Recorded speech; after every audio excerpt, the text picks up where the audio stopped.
Assalamualaikum warahmatullahi wabarakatuh. Perkenalkan, nama saya Artanti Rimata Kutsi dengan NIM 25231400094 dari kelas 2E Perbankan Syariah. Di sini saya akan menjelaskan beberapa materi hasil rangkuman saya mata kuliah Sejarah Pemikiran Ekonomi Islam. Selamat menyaksikan. Baiklah, materi yang pertama yaitu Islam dan perkembangan pemikiran ekonomi. Islam sebagai way of life, kedudukan akal dalam Islam serta pengaruhnya terhadap perkembangan ilmu pengetahuan dan sejarah pemikiran ekonomi Islam abad 1-3 Hijriah atau 7-10 Masehi masa Rasulullah. Islam sebagai way of life dalam bidang ekonomi menegaskan bahwa manusia adalah sebagai khalifah di bumi, memiliki tanggung jawab untuk mengelola harta, sumber daya, dan kehidupan sosial dengan prinsip keadilan, kejujuran, serta keseimbangan antara kepentingan dunia dan akhirat. Hal ini sejalan dengan penjelasan M. Quraish dalam membumikan Al-Quran bahwa hubungan manusia dengan Allah harus tercermin dalam hubungan sosial yang harmonis melalui zakat, amar ma'ruf, dan nahi munkar. Islam juga menempatkan akal pada posisi yang sangat penting. Akal menjadi sarana manusia untuk memahami wahyu dan mengembangkan ilmu pengetahuan. Harun Nasution dalam bukunya Akal dan Wahyu dalam Islam menjelaskan bahwa akal berfungsi sebagai daya berpikir yang membantu manusia memahami tanda-tanda kekuasaan Allah, serta menyelesaikan persoalan kehidupan, termasuk dalam bidang ekonomi. Namun, akal tetap harus berjalan di bawah bimbingan wahyu agar tidak menyimpang dari nilai-nilai syariat. Karena itu, perkembangan ilmu pengetahuan dalam Islam selalu memadukan rasio dan wahyu sebagai dua sumber utama kebenaran. Dalam sejarah pemikiran ekonomi Islam, masa Rasulullah menjadi fondasi utama lahirnya sistem ekonomi Islam. Sebelum Islam datang, masyarakat Arab hidup dalam sistem ekonomi yang penuh ketimpangan seperti riba, penipuan, monopoli, dan ketidakadilan sosial. Rasulullah kemudian membawa perubahan besar dengan menanamkan prinsip tauhid, keadilan, persaudaraan, dan keseimbangan. Dalam kehidupan ekonomi, menurut Adiwarman A. Karim, dalam sejarah pemikiran ekonomi Islam, Rasulullah membangun sistem ekonomi yang tidak hanya berorientasi pada keuntungan, tetapi juga kesejahteraan sosial dan perlindungan terhadap kelompok lemah. Prinsip-prinsip ekonomi Islam pada masa Rasulullah terlihat jelas melalui larangan riba karena dianggap mengandung unsur penindasan, larangan ketidakjelasan transaksi, serta penimbunan barang. Islam juga menekankan pentingnya kejujuran dalam jual beli, keadilan dalam transaksi, dan kebebasan berusaha selama dilakukan secara halal. Rasulullah sendiri dikenal sebagai pedagang yang jujur dan amanah, sebagaimana dijelaskan oleh Afzalur Rahman dalam Muhammad sebagai seorang pedagang, sehingga beliau menjadi teladan dalam praktik ekonomi yang sehat dan beretika. Distribusi kekayaan dalam Islam juga menjadi perhatian utama agar harta tidak hanya beredar di kalangan orang kaya saja.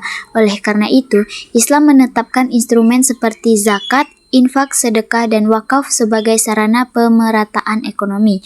M. Abdul Manan dalam teori dan praktik ekonomi Islam menjelaskan bahwa zakat bukan hanya ibadah, tetapi juga instrumen sosial yang berfungsi mengurangi kesenjangan ekonomi dan meningkatkan kesejahteraan masyarakat. Sistem ini memperlihatkan bahwa ekonomi Islam sangat menekankan nilai kemanusiaan dan solidaritas sosial. Selain itu, negara memiliki peran penting dalam menjaga stabilitas ekonomi melalui pengawasan pasar dan pengelolaan Baitul Mal. Rasulullah sebagai kepala negara bertugas memastikan aktivitas ekonomi berjalan secara adil dan tidak merugikan masyarakat.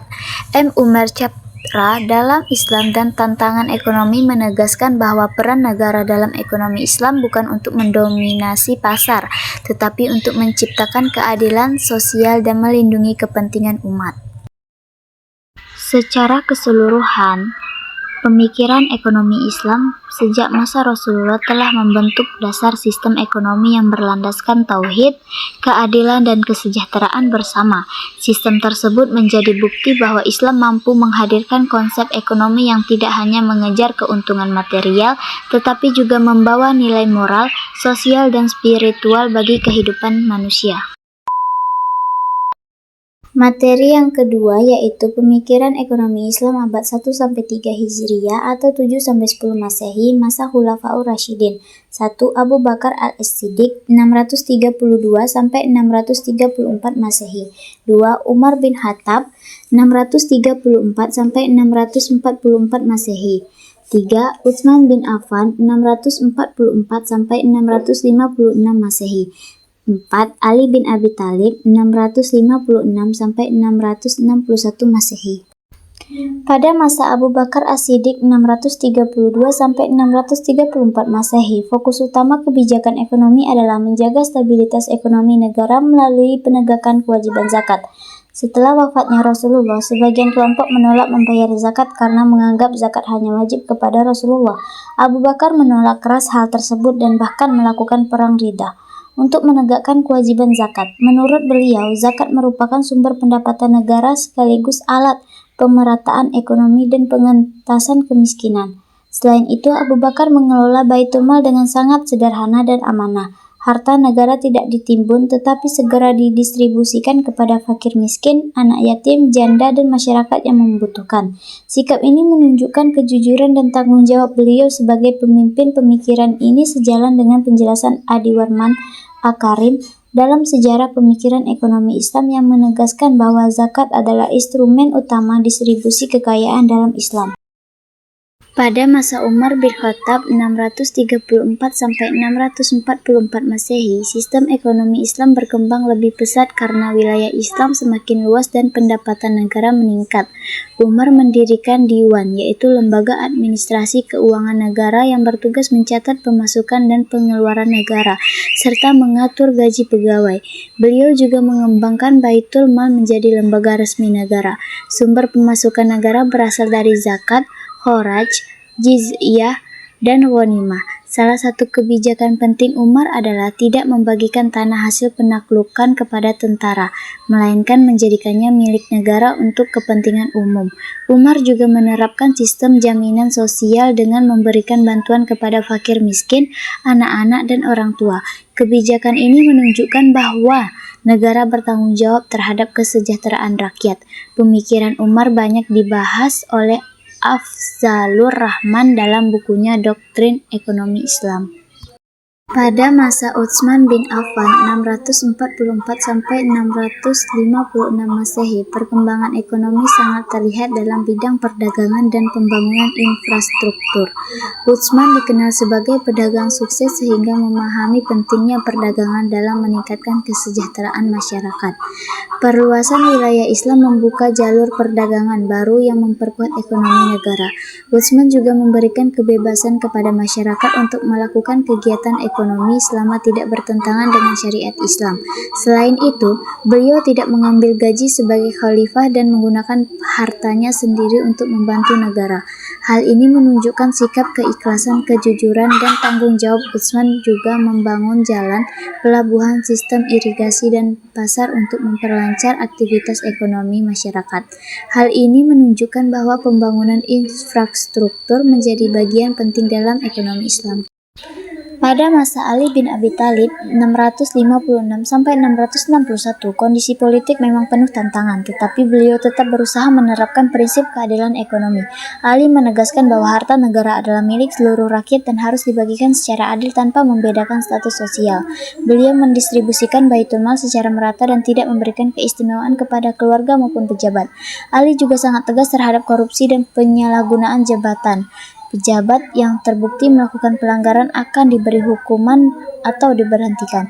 Selain itu, beliau hidup sangat sederhana dan tidak menggunakan harta negara untuk kepentingan pribadi. Kebijakan ini menunjukkan pentingnya kejujuran, amanah, dan pemerintahan yang bersih dalam sistem ekonomi Islam. Pemikiran Ali ini juga dijelaskan oleh Eus Amalia dalam kajian sejarah ekonomi Islam.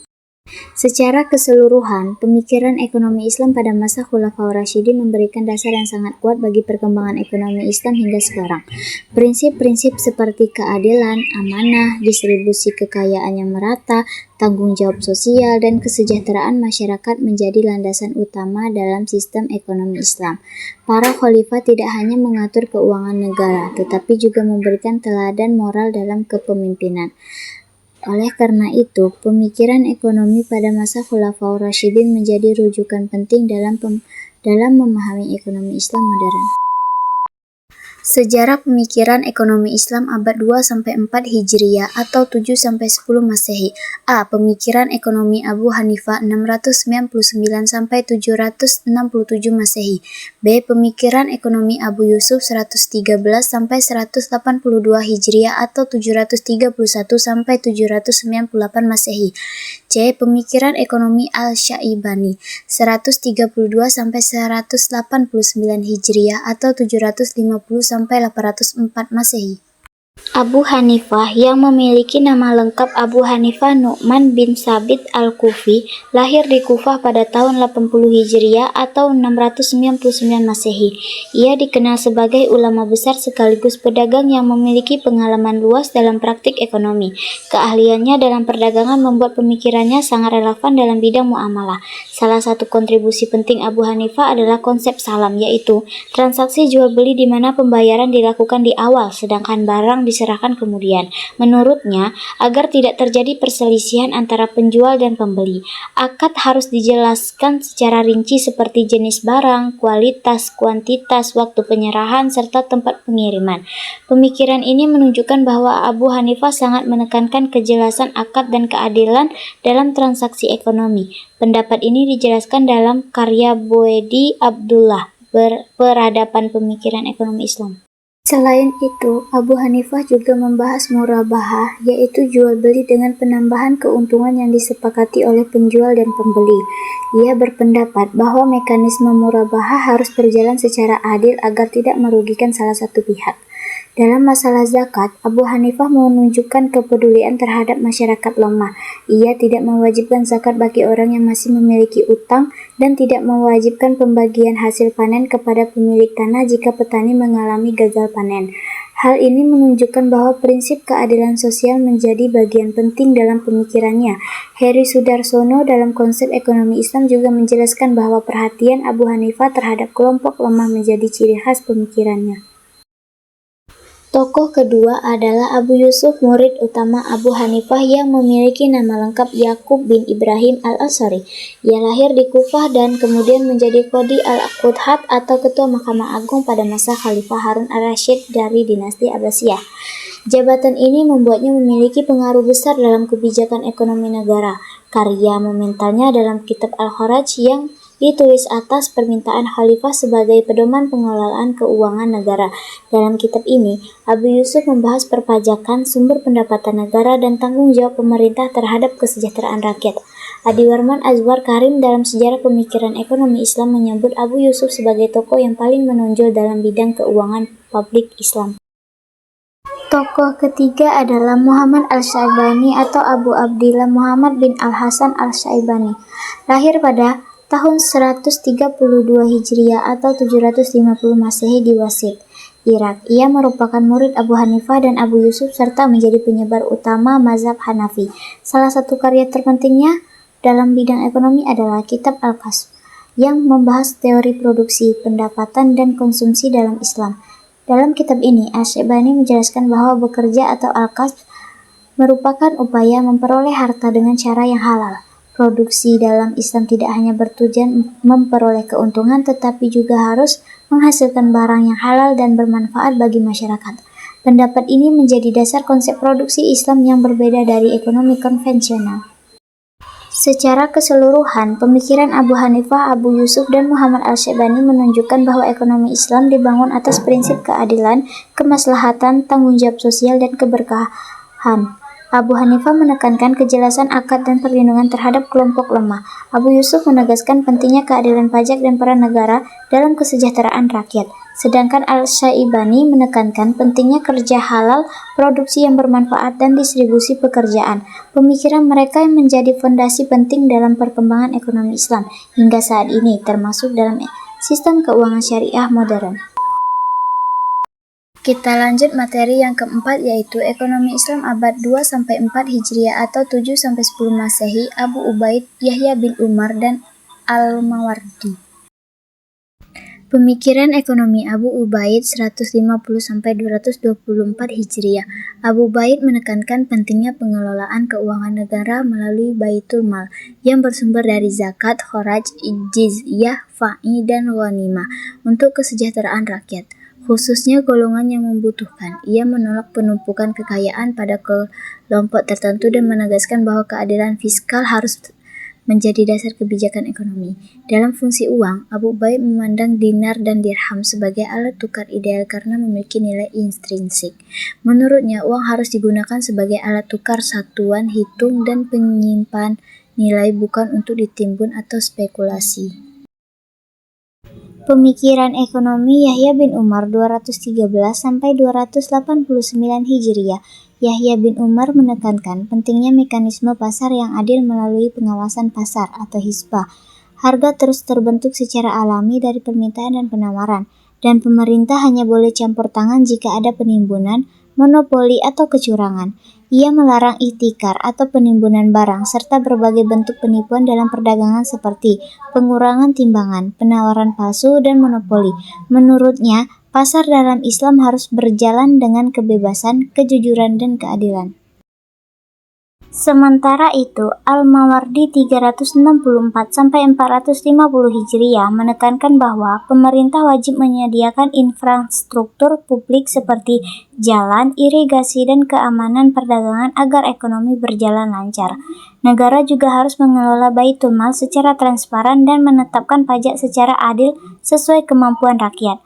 Menurutnya, pertanian adalah dasar utama kehidupan, sedangkan industri berfungsi melengkapi kebutuhan manusia. Keduanya harus berjalan seimbang agar tercipta kemandirian ekonomi dan keadilan sosial.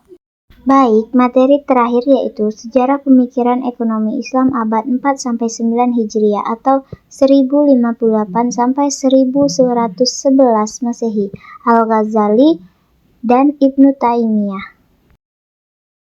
Pemikiran ekonomi Al-Ghazali 450-505 Hijriah menekankan bahwa ekonomi adalah bagian dari ajaran Islam yang bertujuan mencapai maslahah kesejahteraan umum. Ia membagi kebutuhan manusia menjadi daruriyat, hajiyat, dan tahsiniyat, serta menegaskan bahwa aktivitas ekonomi bisa menjadi ibadah jika dilakukan dengan jujur dan sesuai syariat. Ia juga melarang penimbunan dan menegaskan uang hanya sebagai alat tukar. Sementara itu, Ibnu Taimiyah 661-728 Hijriah atau 1263-1328 Masehi lebih fokus pada mekanisme pasar, harga, dan peran negara. Ia menjelaskan konsep harga adil dan upah adil, serta membolehkan pemerintah campur tangan jika terjadi monopoli, penimbunan, atau manipulasi pasar. Ia juga melarang riba dan segala bentuk ketidakadilan ekonomi. Keduanya sama-sama menekankan keadilan, moral, dan kesejahteraan sosial dalam ekonomi Islam.